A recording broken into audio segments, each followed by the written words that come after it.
खर्चीली सास। Moral story in Hindi. कबार की बात है, सीमा नाम की एक महिला थी। उसकी एक सास थी जिसका नाम रमा था, जो कि बहुत खर्चीली थी। सीमा जहाँ बचत पर जोर देती थी, वही उसकी सास कोई बचत नहीं करती और बेफजूल खर्च करती थी। एक बार सीमा ने अपनी सास को कुछ पैसे रखने के लिए दिए, जिसको वह अगले दिन बैंक में जमा करवाने वाली थी। उसकी सास उन पैसों से बाजार से अपने लिए कपड़े लेकर आ गई। अगले दिन जब सीमा ने अपनी सास से पैसे मांगे तो सास ने बताया वह तो उसने खर्च कर दिए हैं। उसने सीमा को कहा, बचत करने की कोई जरूरत नहीं है, जिंदगी को अच्छे से जीना चाहिए। सीमा अपनी सास को बेफजूल घर की लाइट जलाने से मना करती थी, जो कि उसकी सास को बिल्कुल पसंद नहीं था। वह इन बातों पर अपनी बहू सीमा को डांट देती थी। इसके बाद सीमा ने भी निर्णय कर लिया कि वह अपनी सास को रोकेगी नहीं।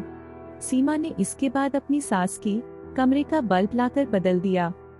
सास के पूछने पर सीमा ने कहा कि अब वह जितना चाहे उतनी लाइट जला सकती है। एक दिन सीमा की सास को पकोड़े खाने की इच्छा हुई।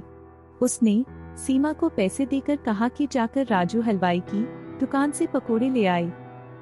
कुछ देर में सीमा अपनी सास को पकोड़े लाकर देती है, जो उसको बहुत पसंद आते हैं।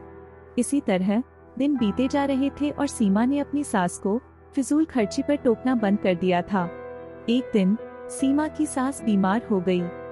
उसको जब हॉस्पिटल में भर्ती कराया तो डॉक्टर ने एक बड़ी बीमारी बताकर शहर के हॉस्पिटल में रेफर करने को कहा। जब सीमा के पति ने डॉक्टर से इसका खर्च पूछा तो डॉक्टर ने 2 लाख बताया।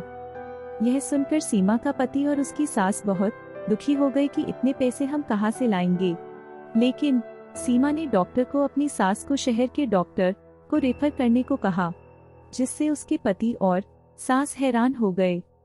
सीमा ने बताया कि यह पैसे उसने घर खर्च में से बचत करके जोड़े हैं।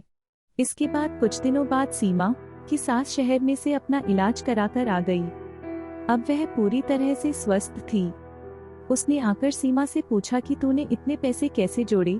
मैं तो तुझे बचत करते समय हमेशा मना करती थी।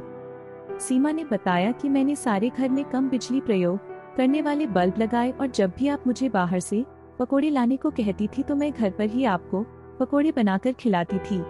उसने सीमा की बहुत तारीफ की और खुद भी आगे से पैसे बचाने का निर्णय लिया। Moral of the story. सीख। इस कहानी से हमें ये सीख मिलती है कि हमें फिजूल खर्ची से बचकर पैसे का सही इस्तेमाल करना चाहिए। आपको यह कहानी कैसी लगी? नीचे कमेंट करके बताएं। और इसी तरह की रोचक और अलबेली कहानियां देखने के लिए इस चैनल को सब्सक्राइब करना ना भूलें।